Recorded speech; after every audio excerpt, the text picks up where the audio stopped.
If we live in the preventive state, we are moving more and more toward replacing deterrence and reaction with prevention. Nuclear proliferation, diseases, terrorism, so many things are horrible, yet our ability to predict and prevent these horrors from occurring is greater than it's ever been. In this episode, I'm sitting down with Alan Dershowitz, Professor Emeritus at Harvard Law School, and author of numerous books, including most recently, The Preventive State, the challenge of preventing serious harms while preserving essential liberties. Prevention has become kind of the cover for everything we do, good and bad, and we don't have the mechanism yet for distinguishing the good from the bad and balancing the inevitable bad that we know we're going to get against the hope for good. Should someone charged with a crime be denied bail to potentially prevent further crimes? Should governments be able to compel inoculations if that could actually prevent deadly contagions? And notably, a few days after this interview was filmed, Israel launched preemptive strikes on Iran's nuclear facilities. When is such preventive military action warranted? This is the most important book I have ever written. Yet, the New York Times will refuse to review this book. The Harvard Law School has refused to invite me to speak about this book for one reason, because I defended Donald Trump. This is American Thought Leaders, and I'm Jan Jekielek. Alan Dershowitz, so good to have you back on American Thought Leaders. Well, my pleasure to be on. Thank you. So as I was reading your book, The Preventative State, I found myself thinking back to the premiere of the Eastman Dilemma back in January at Mar-a-Lago, where you were, also speaking on a panel.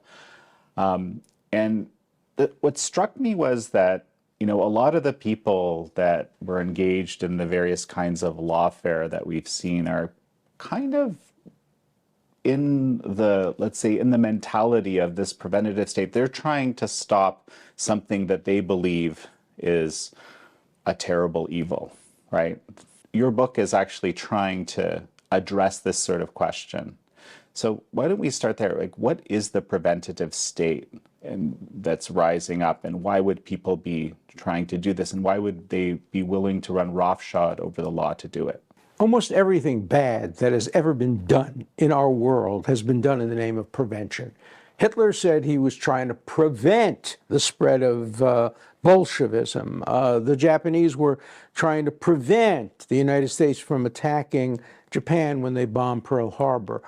Prevention has become the cover for many, many bad things.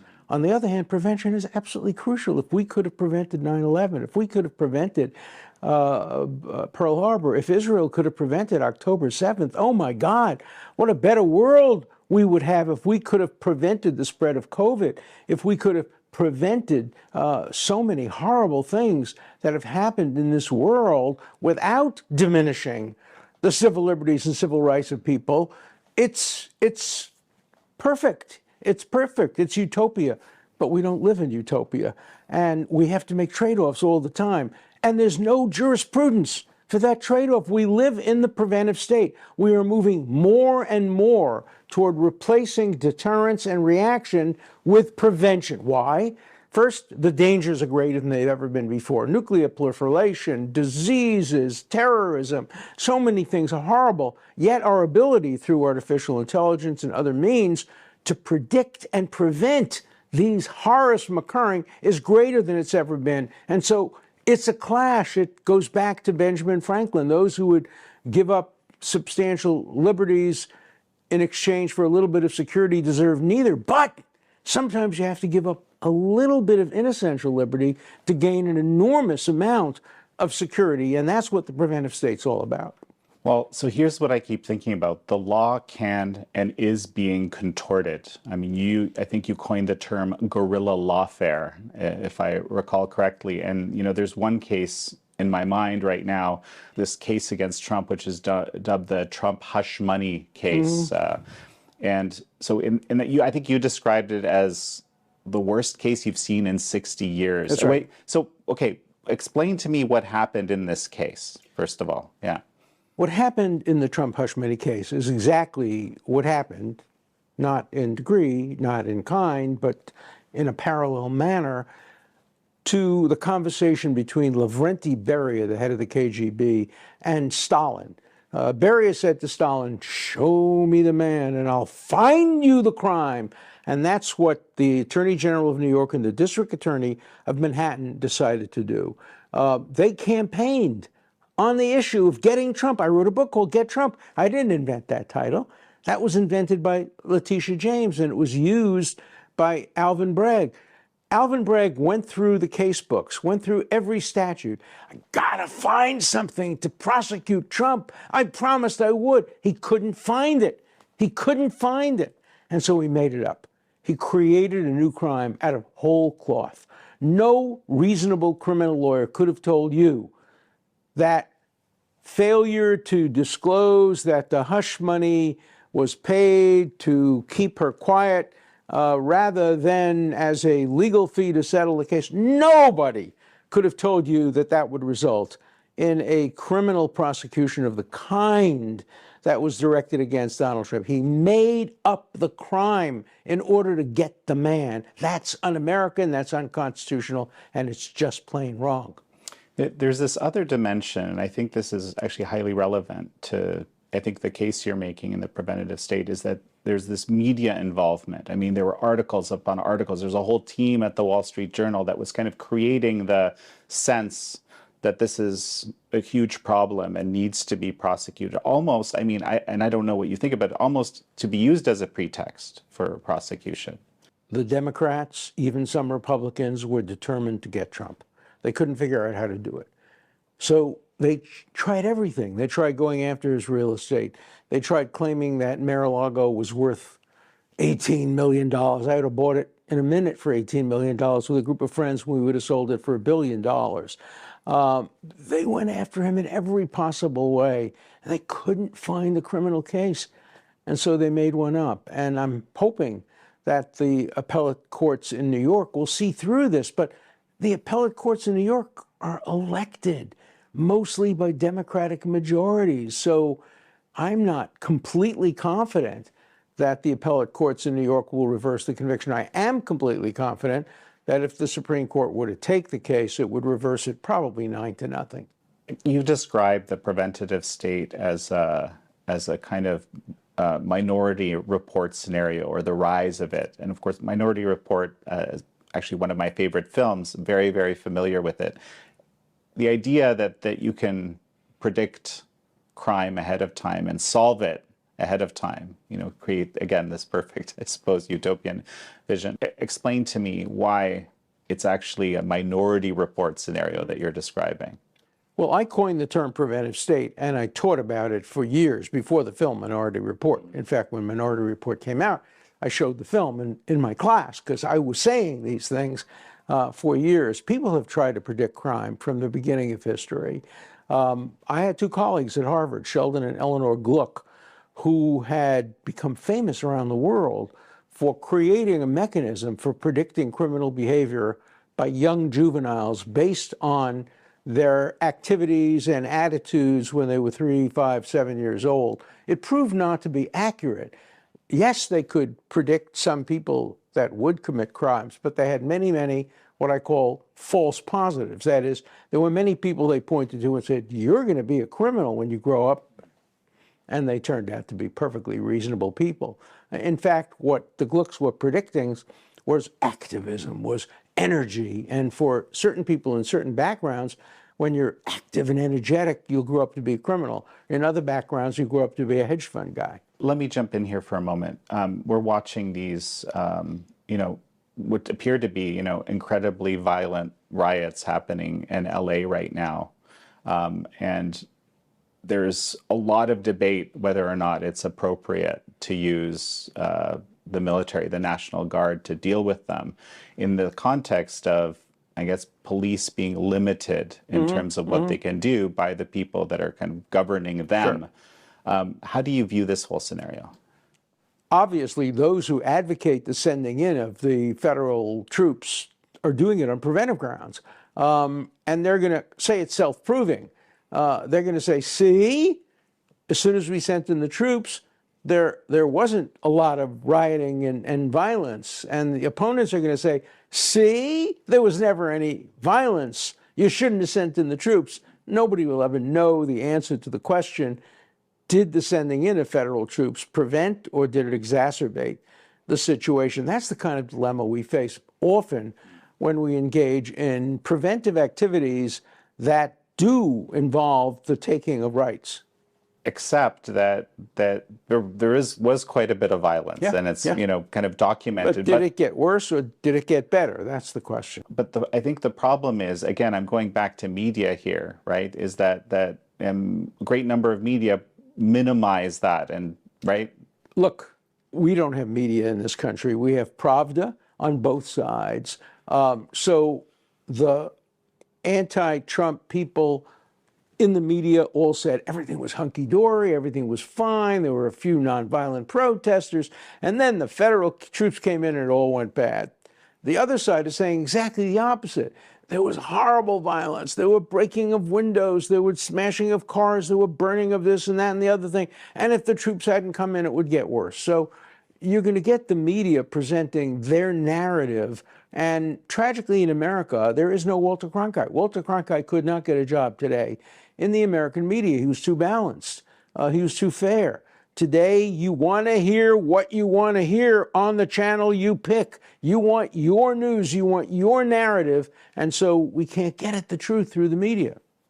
Well, we're trying our best to fit that role, I have to say. But I think there was more truth to the fact that there was violence. I mean, we had people on the ground watching what was happening, yes, right? I mean, like violence. considerable. You see, there's many flaming vehicles, and so on and so forth. So it's not completely both. I guess I'm worried you're kind of both sidesing it a little bit too much here, right? The question really is not, was there violence? Of course there was violence. The question is, was the violence prevented from spreading, or was it exacerbated by the sending in of federal troops rather than the belated use of state and city police?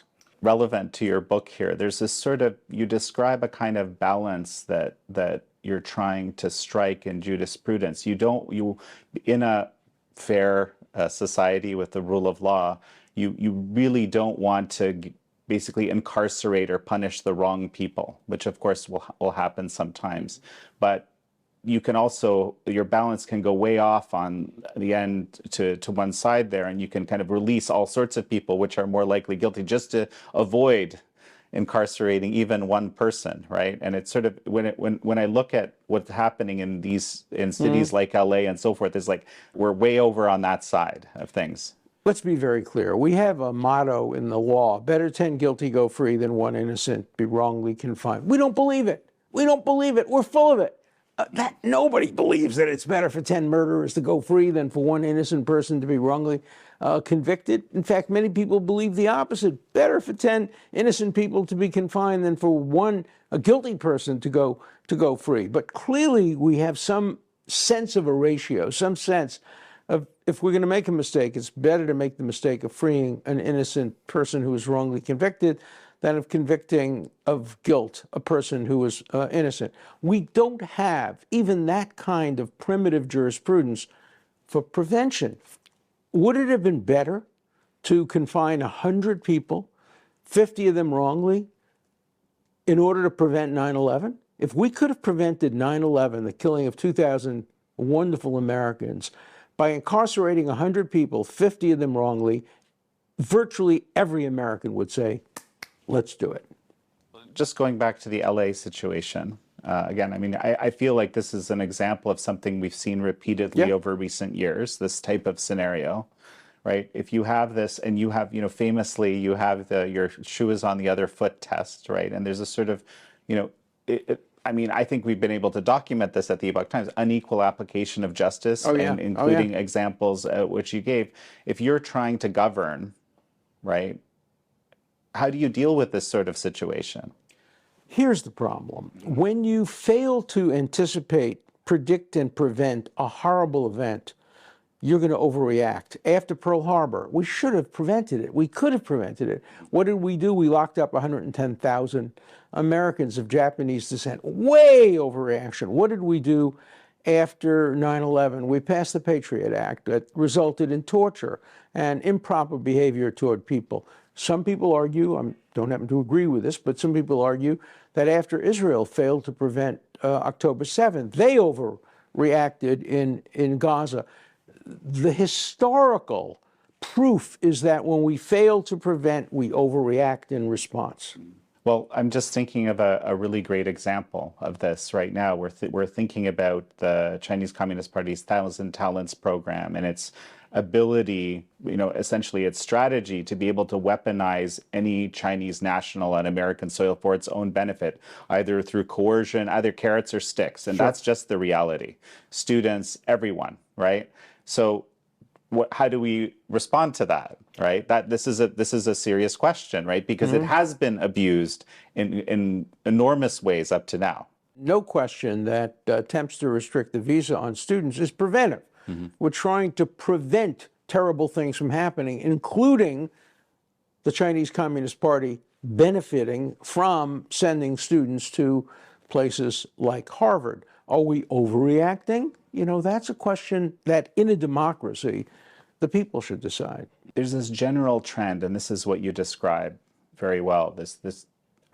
The threats are certainly not decreasing. I think that's how you describe it. But the ability to use technology to deal with them, actually or theoretically, is also increasing. Definitely. So, it's the logical conclusion of that is that there's a lot more of this attempts to impose these kinds of methodologies which are inherently restrictive. Okay, so here we are, and this is progress. I mean, I say that in quotes. Whenever there's progress, you must have jurisprudence to cabin the progress. You must have a framework, a legal framework. So artificial intelligence is a great thing. It can help cure diseases, and it can help predict horrible things in our environment, in our economy, all that. But it also poses great dangers of intrusions into privacy. And we can't let the artificial intelligence companies make the balance. We know what side they'll balance on. And we can't allow the American Civil Liberties Union to strike the balance. We know what side they'll strike the balance on. So what we need to do is have a jurisprudential framework agreed upon. And in my book, The Preventive State, I create that framework for the first time, which is remarkable when you think about how much we've used prevention over the years that we don't have a jurisprudence for it. And I tried to create a jurisprudence over 50 years, and I really wasn't ready for it until I turned like 85 years old. I started really working on it seriously, and finally at age 86, I published The Preventive State, which lays out the first jurisprudential framework ever for the preventive state. So it's really interesting that you mention AI, because I just recently had Max Tegmark on the show. And we were talking about, what kind of regulatory or legal frameworks exist for AI. And from his perspective, really, if you want it right now, completely legally, one of these companies could deploy an artificial general intelligence into the system, and there would be no legal restriction on that, which is kind of astonishing. I mean, he's talking about ways that you can develop AI to prevent this sort of AGI setup, which would probably end up looking badly for us humans. Mm-hmm. But this is kind of the opposite side, right? Like there are simply no guardrails. No guardrails. Right.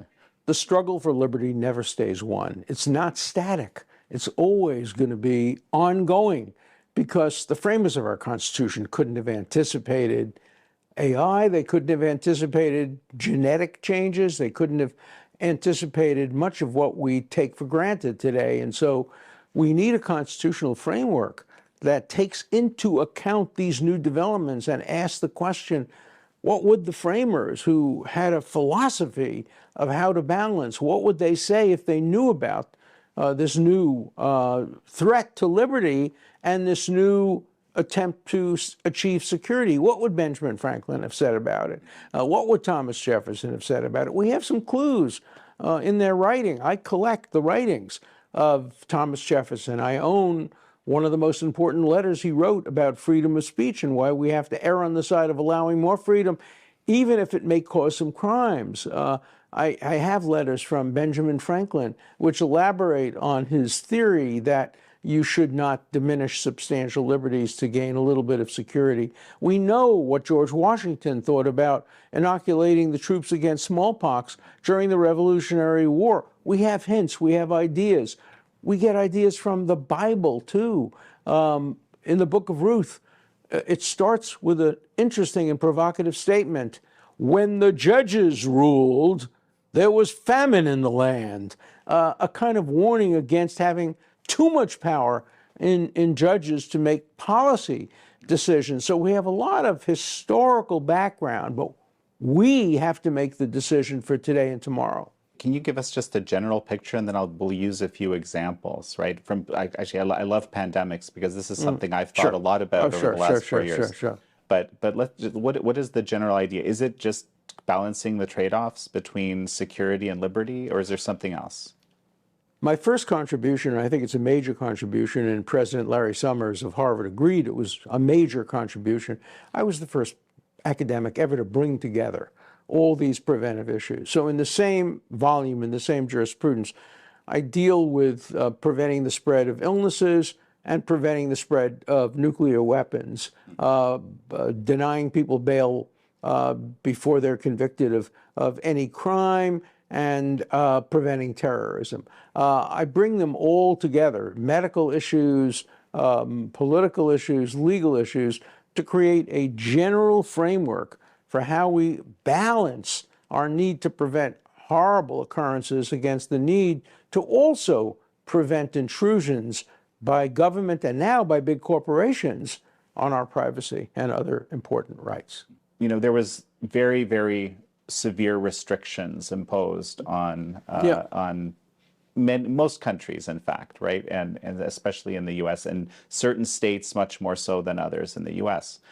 And it turns out, and even looking at the scientific literature before, I didn't know about any of this. This is me doing research after the fact, right? It turns out that it was never really expected that such measures would actually give the desired effect based on the science that was available at the time. But the decision was made in a different way. And it was actually it's very interesting that you mentioned George Washington, because George Washington, that was a very specific military scenario that he was, deciding to inoculate people for smallpox around, right? Or making that call. Whereas it's a different dimension when you're dealing with a civilian population than a military population, I would agree. But yeah. You should never generalize from military orders to civilian orders. We make the mistake of calling the President of the United States our commander-in-chief. He is not our commander-in-chief. President Trump could come in today and say, Alan, I order you to do this. And I say, no. And he can't do anything about that. He is the commander-in-chief only of the armed forces. So he could say to a young recruit, get a haircut. Can't tell me to get a haircut. He could say to a young recruit, you got to get an inoculation. He can't make me do that. Only the legislature approved by the Supreme Court could make me get an inoculation against my wishes. Let's not talk about inoculations. Let's just talk about these what we call shelter-in-place policies. It's an example, a huge restriction on individual liberty, totally stalled the economy. I mean, like a massive, massive intervention, right? Yeah. The question that I think we struggle with is, and it turns out, and there's been quite a bit of literature written on this now, that it wasn't particularly helpful given the realities on the ground, right? So, but we were kind of told that we need to, and I believed this at the beginning myself, because we were told that we need to do this for the best of society, to make things best as possible for society, right? So this is, we want to prevent something horrible from happening, so we're going to accept something less terrible happening, right? But is this kind of something that's going to be repeating again and again, given this rise of the preventative state? It will happen again and again and again. It may not happen in the context of contagious diseases. It may happen in the context of terrorism, nuclear proliferation, a range of other issues. We've learned some lessons from, obviously, the COVID pandemic. We learned, for example, some scientific lessons that inoculation may only have an indirect impact on the spread of the disease, but it may have a major impact on the making initial illness not lethal and fatal. Look, I have a philosophical view on this, which is very strong. It's the John Stuart Mill view, and I summarize it very simply by saying, you have a constitutional right to inhale a deadly cigarette. You have no constitutional right to exhale it at me. I am not required to ingest your smoke, even though you want to. So if they were to come up with a 100% cure for cancer, 100%, without any side effects, I would not require people to take it because it's not contagious. On the other hand, if you have a contagious disease that will kill many people quickly, and you have an inoculation that may present 1% side effects on people, that's a reasonable balance to strike. Ultimately, in the end, what we need is truth from the scientific community, and we didn't get that completely in the COVID area. We got a lot of propaganda because we wanted people to do the right thing. And second, what we need is a jurisprudence that says we're going to make you do it only if it prevents the spread of illness to other people. We're not going to make you do it for your own good. This example, right, it turned out there were all sorts of doctors that had figured out really good ways of treating this without the side effects that might come with a, There's no genetic perfect vaccine solution, product or though. something There's no like that. perfect solution. No. There are better and worse. No, Yeah. but my point is that those things were hidden, again, by some people believing it was for the greater good. The government right? hid things from us in the interests of our doing the right thing. That's always wrong. That's always wrong. Transparency by the government is absolutely essential. And we didn't get that in the beginning of COVID. What about over-reliance on experts? I'm very concerned about over-reliance on experts generally. It was experts who claimed that they could predict who is going to commit crimes, and they were all just wrong because they failed to take into account over-prediction, false positives. So I'm very skeptical of experts. Look, my job as a criminal lawyer for 60 years has been to challenge experts. That's what I do best. When I go into court and there's an expert witness for the prosecution, my job is to prove that they don't meet the standards of scientific acceptability. So I'm very skeptical about experts, but I'm equally skeptical about people who are just not experts and express political opinions and try to pretend that those opinions are somehow backed by the evidence. So, okay, so we have to talk about Jacobson because you very prominently mentioned Jacobson in the book. I've been thinking about Jacobson recently. Maybe very briefly explain to me what that case was, and then also how, you show a really great way in which was horribly misapplied. Yeah. Well, Jacobson is really two cases. Jacobson itself, person in Cambridge, Massachusetts, who refused to be inoculated against smallpox because he had had a bad reaction early on to something else. And the issue is whether you could make him get an inoculation. He got, I think, a small fine and no prison term. And the Supreme Court, in a very thoughtful, balanced decision by one of the great justices, said, yeah, under those circumstances, you could compel inoculation. Not sure whether that was right or wrong on the merits of the facts of the case, but it set out an important principle that when there is a danger of contagion, the state has a role to play and can compel you to do things you would otherwise not want to do. They then took that case, Oliver Wendell Holmes, one of the great, smartest justices, and wrote perhaps the worst decision in Supreme Court history, a case called Buck versus Bell, in which they allowed the sterilization, the mandatory sterilization. You could never have a baby in your life again, based on the worst scientific evidence that if they do have a baby, the baby will be mentally ill and mentally sick. And Holmes ridiculously stated 3 generations of imbeciles are enough. I would have thought he was referring to his colleagues on the Supreme Court for setting precedents like that. But no, he was referring to the defendant in Buck versus Bell, which it turned out later on was not mentally retarded. But there was an environmental reason for her mental illness, which would not have been transmitted to her children. That decision was then used as a justification by Nazi doctors at some of the Nuremberg trials, saying, see, in America you could sterilize. Well, the next step to sterilization is therapeutic execution. We're doing that. So the abuse of Jacobson, the abuse of Buck versus Bell, is one of the worst instances of judicial overreach in American history. What about how Jacobson was used in, during the pandemic? Well, the principle of Jacobson is, I think, a correct one. The question is, how does it apply to particular facts? If you had a situation where there was the likelihood of a spread of a lethal disease that would kill hundreds of thousands, millions of people, and you could stop it by compelled inoculation, that would be the right thing to do. At least, let me put it this way, it would be right enough so that the Supreme Court shouldn't stop a legislature from passing statutes deciding on that. Now, we had to act very quickly in the face of COVID. Look, I'll tell you an anecdotal story about that. My wife and I are in Israel. We're having dinner with our old friend, Benjamin Netanyahu, and his wife, Sarah.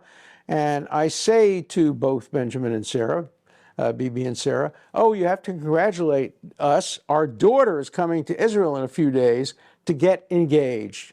Bibi looks at me and says, Alan, she's not coming to Israel to get engaged. I said, what are you talking about? And he said, we're closing the country. And they completely closed down the country. We had to get on a plane, go to Turkey, and meet our daughter there, and she got engaged there. So did Israel overreact? I don't know. Did New Zealand overreact? We now have a lot of data from a lot of countries, and as Justice Brandeis once said, the states are laboratories of experimentation. And so we've seen experimentation. Some states shut down, some states didn't. There wasn't differential, real contagion. We've learned a lesson. I think if we had, God forbid, another COVID, and I hope we can prevent it, I think we would act differently. The point of my book, though, The Preventive State, is that all of these goods and evils are done in the name of prevention. Prevention has become kind of the cover for everything we do, good and bad, and we don't have the mechanism yet for distinguishing the good from the bad and balancing the inevitable bad that we know we're going to get from some of these things against the hope for good. You know, the current Assistant Attorney General for Civil Rights, Harmeet Dillon, with her law firm, they fought a number of these cases during COVID successfully. And also, I mean, and in a recent interview I did with her, she views getting rid of Jacobson, to use, that's pretty close to what she said, as kind of one of the best things that could be done to improve jurisprudence in America. Your thoughts? It sounds like you wouldn't agree with that. I would agree on limiting Jacobson, and I would agree on requiring a higher level of proof before you can do compelled inoculation. So in some respects, I do agree, but I wouldn't agree on abolishing the principle that the state, remember this is state, not federal, the state has the right to compel inoculation in circumstances where failure to inoculate might risk heavily the lives of lots and lots and lots of people who get inoculated. Remember, it's unfair to have group inoculation. We have this happening now with measles, where some parents are saying, oh, yeah, there's so much inoculation against measles that nobody's going to get it, so we don't have to make our children have it. That seems unfair. It seems to me if you're going to have group immunity, if you're going to have herd immunity, if you're going to have what we've done with measles, really prevent it from recurring except in small instances in small places, everybody has to share that equally. You can't allow some parents to opt out, this is on important religious principles, etc., on selfish grounds, just by saying, well, you know, since there's so much there, since other people have risked their own children, we're not going to risk our children. No, that's not fair, and a state needn't accept that. I actually think measles is a really interesting example because there's ways to treat measles quite effectively now. And so this, much like with COVID, it adds another layer of, you said limiting Jacobson in maybe to extreme cases, right, where there isn't other sorts of treatments available. That's something I think that would be very, very important to explore. No, I think I agree with you. I think this should all be done based on balancing the science against the liberty interests. And in every illness and every circumstance, the outcome might be different. The big issue that I see in all of this is that this is our society's kind of a bit wired for safety in a way. I don't know if you agree with that. I view it that way. I mean, you compare even back 50 years ago, it's a whole different thing. So it's kind of seems like it's easier to scare people into doing things than you would have been even 50 years ago. I agree because of the internet. I think that fear spreads more quickly than liberty spreads. Given a choice between liberty, which is an abstract concept, and fear of dying, which is a concrete concept, I think most people around the world would opt for the fear over the liberty. And that's what Benjamin Franklin was concerned about. And that's why I wrote my book, The Preventive State, because I understand the fear factor, and I understand that most states would do almost anything to prevent cataclysmic events from occurring. And that's where we get the risk of totalitarianism. I'm amazed kind of at your thinking around this. So obviously you've been thinking about this for a very long time, around coming up with a legal structure for dealing with these things. But how, I mean, being aware, for example, of how John Eastman was treated, how you've been treated, how, the president has been treated, all sorts of people are being treated. Well, let me tell you how I've been treated. Yeah. Look, I have written 57 books. This is the most important book I have ever written. I'm going to be very categorical about this. This is the most important book about law and policy written by any lawyer in the 21st century. I'm going to be categorical. I'm going to brag about it. It's the truth. Yet, the New York Times will refuse to review this book. The Harvard Law School has refused to invite me to speak about this book to the faculty. This book has been canceled. This important book, which lays out a framework for jurisprudence, has been canceled for one reason, because I defended Donald Trump in front of the United States Senate against an unconstitutional impeachment. As the result of that, I was canceled, my books were canceled. The New York Times reviewed virtually every single one of my books before I defended Trump, and they haven't reviewed a single book since I defended Trump. It's pure censorship and McCarthyism. That's why I thank you for allowing me to appear on your show, because I have to get people to read this book over the objection. The New York Times, Harvard University canceled my speech about this book at the Harvard Club of New York. It was all scheduled. It was going to be the breakout of the book. And I picked the Harvard Club because of my connections to Harvard. But because of some protests, we're not sure the sources of the protests, whether they came from the top or from other people, the Harvard Club canceled my book speech. And that's what's going on in this country under cancel culture. And I'm not the victim of it. The victim is the people who would otherwise want to read my books, and they don't get access to it. For members of the legal profession who might be watching this interview, could you summarize the case? What is it that they'll understand? What is the case that you're going to make in this book for them? Every lawyer should understand that we are moving toward much more prevention and away from our typical legal response that we'd wait for the crime to be committed, then we would punish the perpetrator in the hope that that would prevent others. Oliver Wendell Holmes, of 150 years ago, talked about that as being preventive. But what we're doing is moving much more to explicit prevention, explicit intervention before the cataclysmic acts occurred. Pre-crime, yeah. Yeah, and we're not ready for that. We don't have a jurisprudence for it. And every lawyer should be concerned about that. And, the Harvard Law School faculty are writing books. Many of them are very good. I read them, but they're not dealing with this current problem, which is probably the most important problem our society is facing today. How to balance the need to prevent horrible things from happening against the evils of denying people's civil liberties. That cannot be ignored, even if they want to ignore the person who wrote the book. They can't ignore the concepts in the book.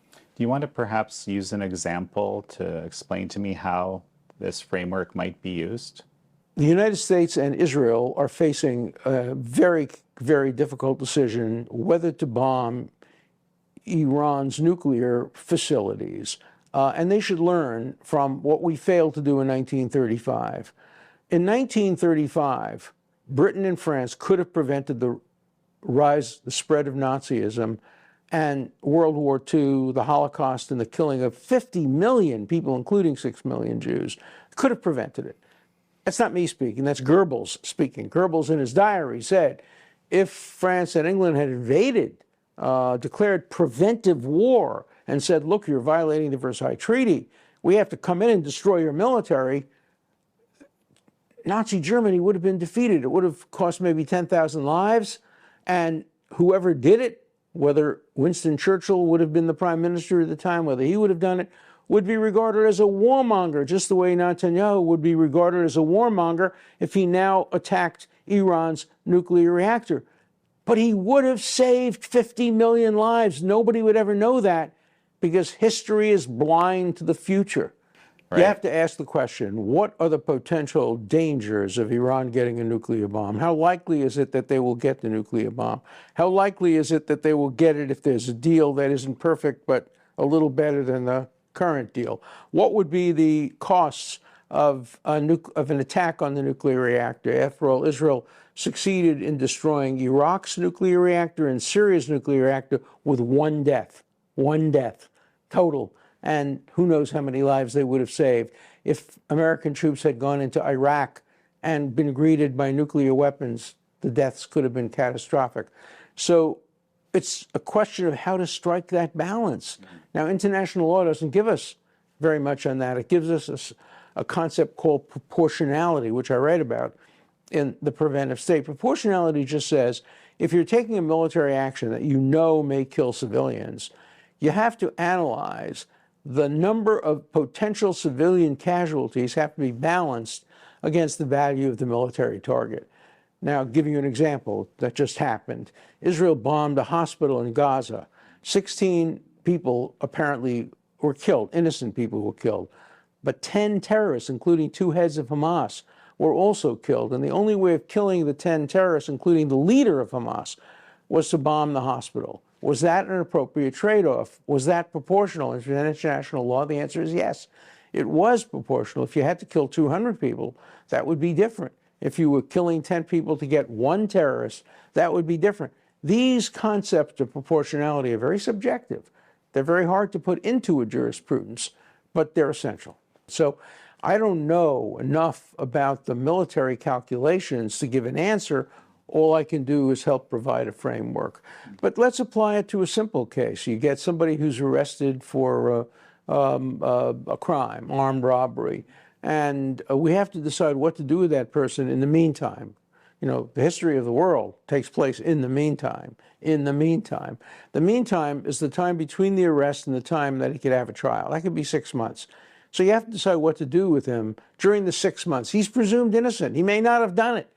But he's probably guilty because in democratic countries, we generally arrest people who are guilty. We have a 90% conviction rate. So the question is, do you err on the side of releasing him? He may commit another crime. He may flee. Or do you err on the side of holding him? He may not commit any crimes. He may be innocent. These are the kinds of decisions we make every day in every courtroom in America. How would applying your framework change that decision-making, or how does it change that decision? First, it eliminates monetary bail completely because monetary bail has nothing to do with preventing harms. Monetary bail produces too many poor, innocent people staying in jail, and at the same time, too many rich, guilty people getting out of jail. So monetary bail should have nothing to do with who we hold and who we don't hold. We should have an explicit system whereby the government has to prove by clear and convincing evidence that the person is likely to flee or is likely to commit new crimes. If not, then alternatives should be considered. You should have electronic monitoring. You should have home arrest. You should allow people to create a situation where they could remain home with alarm systems, cutting off of phones and computers, maybe even having armed guards at the door. We should have a continuum of confinement. And the last resort should be locking people up on Rikers Island, which is a hellhole, for something they may not have done. One thing I noticed in your book is your secular theory of the origins of rights. Because, of course, many people believe they come from God, and they have a right to believe that. But in a secular society, there has to be an alternative theory for those who don't believe that rights come from God. Well, and reading it, I realized it's not obvious. But what I'm going to get you to tell me.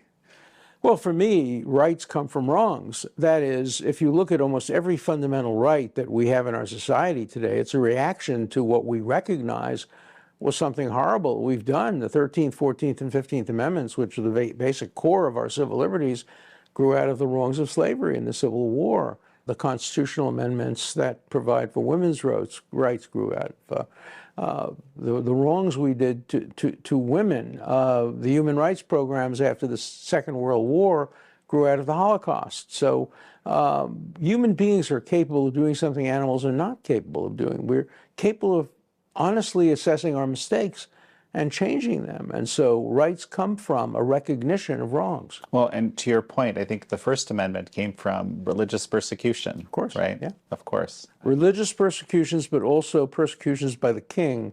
For example, there was a law in England that said a person is guilty of treason if he compasses the death of the king. You know what compasses means? Thinks about. If he thinks about the death of the king, he could be hanged. And obviously that overdid it, but kings always overdo it. They are much more inclined for their safety. Stalin overdid it. Everybody who he thought was an enemy of his, he shot. Hitler overdid it. There have been times when American presidents have overdone it. Roosevelt overdid it by confining 110,000 Americans in camps. Maybe Lincoln did it when he suspended the writ of habeas corpus. So we're inclined toward overreactions when we underreact. Something else I noticed in here, you had a really interesting quote from Justice Felix Frankfurter. The history of liberty has largely been the history of the observance of procedural safeguards. That's right. So, well, maybe just explain that to me, and I'll give you my comment after. Mm-hmm. Two most important words in the Constitution may very well be due process. But what does due process mean? Due process means the process that's due to you. So if you're an American citizen and you're charged with a crime, due process is everything. Your right to counsel, right to confront witnesses, right to cross-examine, everything. If you're trying to get into the country, you have no due process rights. It's a gift. If we want to let you in, we let you in. If we don't want to let you in, we don't let you in. It could be immoral, as happened when we excluded many Asians during the late 19th century and excluded Jews during the Holocaust. It could be immoral. But legally, country has the right to determine who it lets in. Now, the intermediate area is, what if you've let somebody in on a limited basis, a student visa, travel visa, and they do things that if they were a citizen, they'd have the right to do, camp out on college campuses, etc. What is the law there? And that's one of the most difficult issues, because it's all, again, part of prevention. What we are trying to do in limiting immigration into the country is preventing crimes by illegal immigrants or by people who would come into the country and abuse that privilege by hurting Americans. And so these are preventive decisions that we have to balance as well. Well, or I think, the government would argue, obstruction, for example, of their requirement to deport illegal aliens via ICE, for example, in LA, as we were talking about earlier, right? I've just finished writing an article on that today, in fact, about how courts are obstructing the policies of the Trump administration by invoking procedural violations. But they're looking for the procedural violations because they don't like the substantive policies.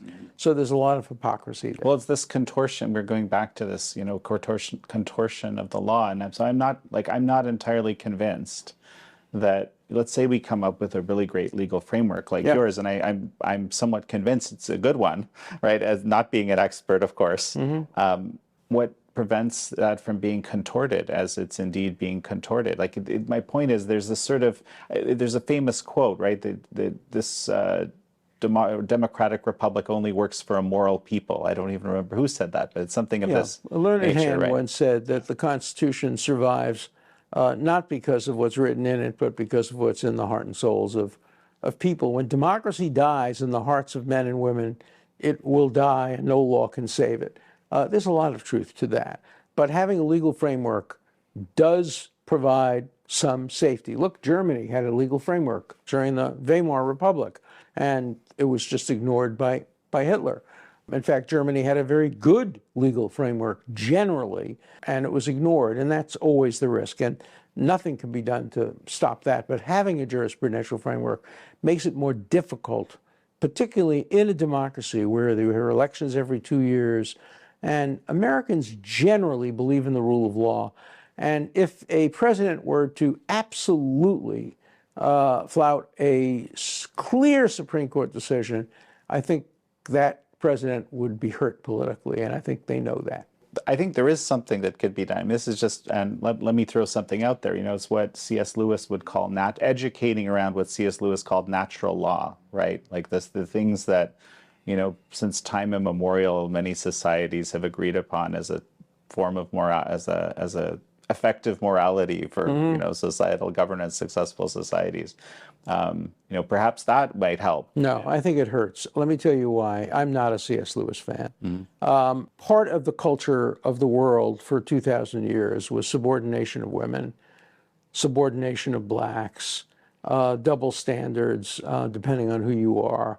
I don't think there is a natural law case that would support the kind of liberty that we want. Now, you can argue that, oh, well, people who owned slaves violated natural law, but look who owned slaves: Jefferson, Calhoun.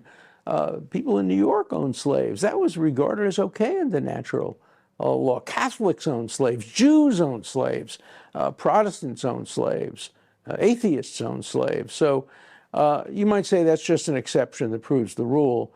But for me, natural law, I don't believe God speaks to human beings in a singular voice. If he did, we wouldn't have so many religions, so much religious conflict. I think you make a strong point here. I don't think I'm saying that you do that instead of jurisprudence, Right. proper jurisprudence. I'm saying that if you have that, it would be very helpful. I agree with you. I agree with you. Look, I think religious people generally have a higher level of compliance with the rule of law. But remember, too, that many religious people in the South, ministers, pastors, rabbis, supported slavery. But also those same people were the ones that actually abolished it of course. as well, right? Of course, So, in the name of religion, in the name of religion. Right, exactly. And look, what school, here's a Trivial Pursuit question. Which school at Harvard, Harvard has law schools, medical schools, public health schools, divinity schools, which of the Harvard school has had the highest rate of anti-Semitism and anti-Jewish bigotry? Which school? You're going to tell me the School of Divinity, Yes. right? Okay. It's the Divinity I didn't know School. that, but And it's in a Harvard report. This is not me talking. It's two schools, the Divinity School and the School of Public Health. And the highest levels of anti-Semitism have existed among gay organizations, among black organizations, and among organizations that call themselves human rights organizations. So, you know, having a label, I mean, the idea that the Harvard Divinity School, in the name of Christianity, would engage in such horrible anti-Semitism is just appalling. And so that, you know, religion is not a protection. And the Lutheran Church didn't protect against Nazism. And the Catholic Church, the Pope refused to issue an order saying any German soldier who kills an innocent Jew is going to spend the rest of his life in hell. He refused to issue that order, saying that it would create a conflict of conscience between Germans who believe in their country and Germans who believe in their church. If the role of the church is not to create a conflict of conscience, I don't know what it is. That's fascinating that it would be the School of Divinity at Harvard. Yeah. But I would also kind of imagine, based on, you know, the general ideological orientation of what many departments in Harvard or PLB, I would expect it to be a highly secularized and radicalized a Well, by version the that way, maybe doesn't have much to do with. the Harvard School of Divinity is radicalized, secularized, and has all of those attributes as well. It's called the Divinity School, but it's no longer really a divinity school. It's a school about religion, not a school of religion. Right. Well, yeah, and just out of curiosity, any thoughts on why the public health school might be the one that is so high in this area? The public health school attracts people who are very hard left globalists and who see human rights in a very politicized way. And so it's been, along with the Divinity School, the hotbed of anti-Semitism. So there's been a, very significant action taken from this administration against Harvard. I mean, I remember reading Secretary Kristi Noem's, kind of statement on this, being, wow, this is something I wasn't expecting. A very, very strong action. How do you respond to that? I don't like untargeted sanctions against universities, and the Trump administration's sanctions have been too broad. You can't just cut back all funding for research. Cancer research has to go forward. Alzheimer's research has to go forward. So the defunding should be targeted toward the public health school, toward the Divinity School, toward the Carr Center for Human Rights, which has become a cesspool of anti-Semitism. The same thing is true with visas. You shouldn't be denying Harvard the right to have students from any country. You should try to create a preventive mechanism for trying to anticipate which students are going to come here in order to prevent other students from going to class, and you can prevent those students from registering at Harvard. Well, let's talk about students at Harvard, actually, because Harvard has had a lot of Chinese students. Right. And especially in the Harvard School of Government, there's a lot of Chinese money that's been funding the university. And of course, we have this problem that we mentioned earlier in the interview, that essentially, even if you have the best intentions coming, you're not interested in, I'll call it quote unquote spying, which that just means collecting little bits of intelligence and sending them back, which the government absolutely is interested in you doing, right? You could be leveraged to do that if you're in a position because your family's there, and that happens again and again and again. This is just the rule, not the exception, actually. But so how, in a free society, this is something that we're gonna be dealing with head on. In a free society, how do we deal with that reality? You have students working in very sensitive areas that can easily be leveraged by a regime which doesn't view America as a friend, to steal IP or worse. And that's just the reality. How do we deal with that as a free society? Well, the preventive state would know how to deal with that easily. They would just cut off all student visas from China, and that would be an overreaction. What's needed is a targeted response, and also too much foreign money is coming in. I also think Harvard admits too many foreign students. I think having the high percentage that it has, that denies the ability of American students to attend Harvard, is a mistake, unless it's done on a pure meritocracy. If it's done on a blind meritocracy, then let every student be Asian. I don't care if it's done on a pure meritocracy. But the end of meritocracy, coupled with advantage to foreign students who come from countries that pay a lot of money to the university, is a potential for disaster. Well, I mean, they just have such a complicated system because, of course, they famously lost this case of, anti-Asian discrimination, which, from what I've heard, is, there are various approaches which they may be trying to get around those restrictions. They are cheating. Let's be very clear. They're cheating. And Professor Lawrence Tribe of the Harvard Law School told them to cheat and told them how to cheat. And they're doing precisely what Southern schools did in the 1950s to get around desegregation orders. They're cheating, and they can't be allowed to do that. And the federal government, under the Civil Rights Act, has absolutely the appropriate power to tell them, if we catch you, we're going to punish you. There has to be pure meritocracy, and there has to be the end of any kind of quotas. And we've had racial quotas at Harvard. In fact, there's almost never been a time when we haven't had racial and other kinds of quotas at Harvard. Sometimes they're vague and general, sometimes they're fairly specific. Let's talk about free speech. free speech is something that was, suffered greatly during the pandemic. There was active censorship, there was, active propaganda being pushed out into the population. And even there was something called malinformation, okay, which was actually true information that didn't fit with agendas, basically, which was censored, right? Typically, people will censor with the idea that it's misinformation or false. This actually Or dangerous to health. But here's the thing, right? This malinformation, it's true information, but of course, the people that were flagging this and saying it should be censored, and it was, were saying, well, this is going to be dangerous. If people know this true information, it's going to be dangerous for them. Yeah. Where do you stand on that? I don't think there should be any governmental censorship at all of things like that. I think the area that we're going to see a real problem in over the next 10 or 20 years is the concept of incitement. Now, the Supreme Court in the Brandenburg case went very far on the side of free speech, and I applaud that and support it. They said in order for free speech to be punished, it has to incite to immediate violence, and there has to be likelihood of immediate violence. In other words, you stand in front of a crowd and you scream, lynch that guy, kill that guy, hit that guy, and they do it. That's not protected speech. But if you say, I think it would be a good idea if Jews were all sent back to the gas chambers, that's protected speech.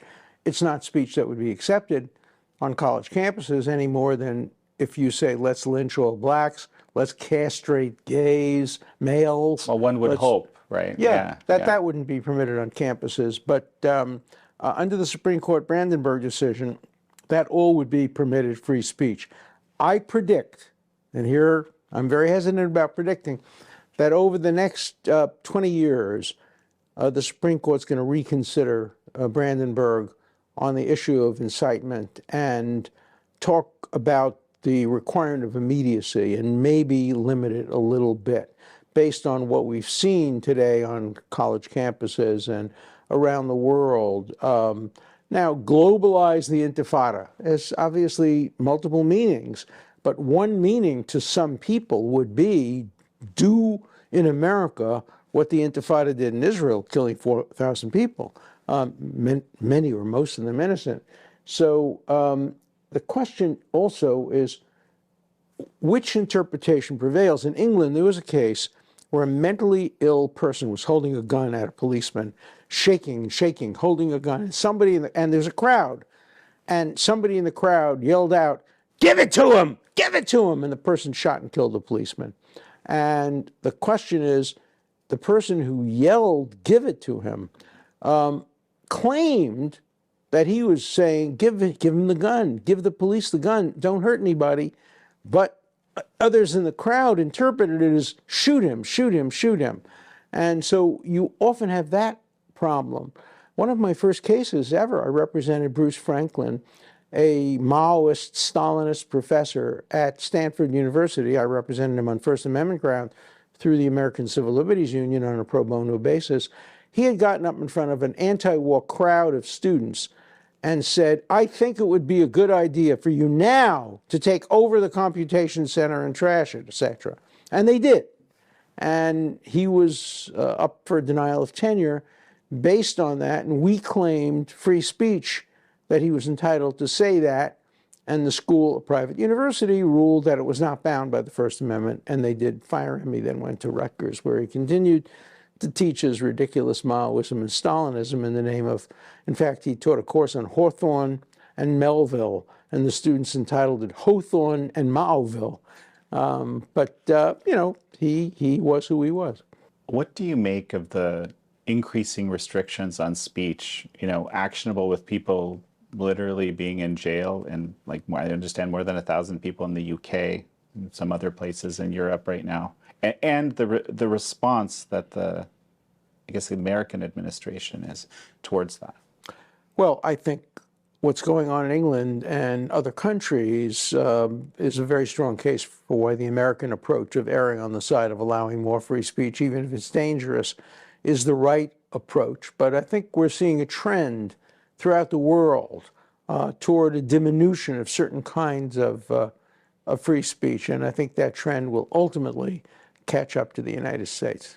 should the United States be weighing in on these types of decisions in other countries? No, I think we have enough problems in this country with our own free speech that we shouldn't be trying to lecture other countries. But we're always inclined to do that. But it will affect us. It could affect us. But I think I would err more on the side, though, of sticking to our own concerns and require that there be pretty good evidence that it's going to affect us. Look, we live in a world with one media. I mean, you know, anything said in the United States is seen in Britain. Anything said in Britain is seen in the United States. National borders don't respect free speech. Well, but that's what I mean. So now you'll have, you know, Americans, you know, saying things that I guess they can never travel to the UK again. I guess that's the UK's prerogative in your view. I don't know. Well, I had experience with that. I was invited to speak at one of the commemorations of the Holocaust in Poland, and I was told that I could not say that any Polish people were complicit in the Holocaust because there was a statute making it a crime to claim that any Polish people, as distinguished from German people, were complicit in all the death camps that existed in Poland.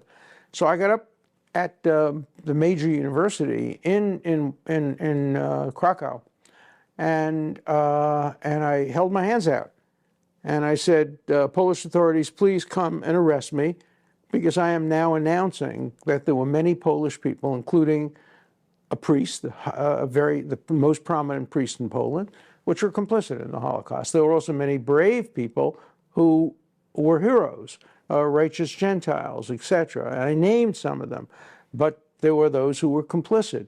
And that, in fact, 50-something Jews were murdered after the Nazis left in a place called Kielce. And I said, come arrest me, let's have a show trial. They didn't. So I missed my opportunity to defend free speech in Poland. This is actually a very interesting point, something I've heard quite a bit about, because the Poles are very sensitive to having, for example, the concentration camps, which of course were German, being called Polish, because they weren't something the Poles did. So I think there's an overt sensitivity of being blamed for the Holocaust. And there's a point to that. Yeah. You know, they were victims as well, but Polish anti-Semitism was rampant even before the Nazis invaded and continued. The same was true of Ukrainian. In fact, many of the worst guards at death camps were Ukrainians, individuals of Ukrainian background. Now, of course, Ukraine has a Jewish president, and things change. Poland has a pro-Israel government.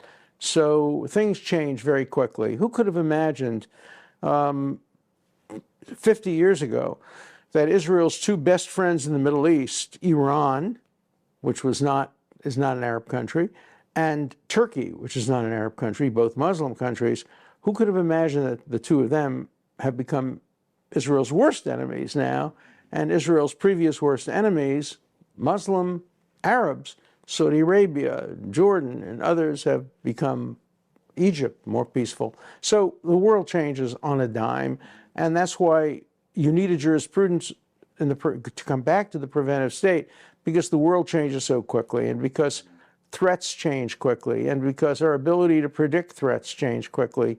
We have to have an enduring jurisprudence. We're blessed with a Constitution that's now been in existence for, it's getting close to 250 years.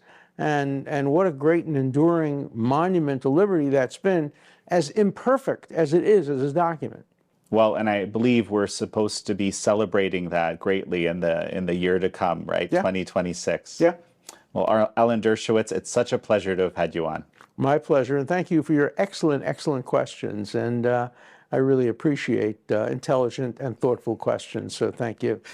Thank you all for joining Alan Dershowitz and me on this episode of American Thought Leaders. I'm your host, Jan Jekielek.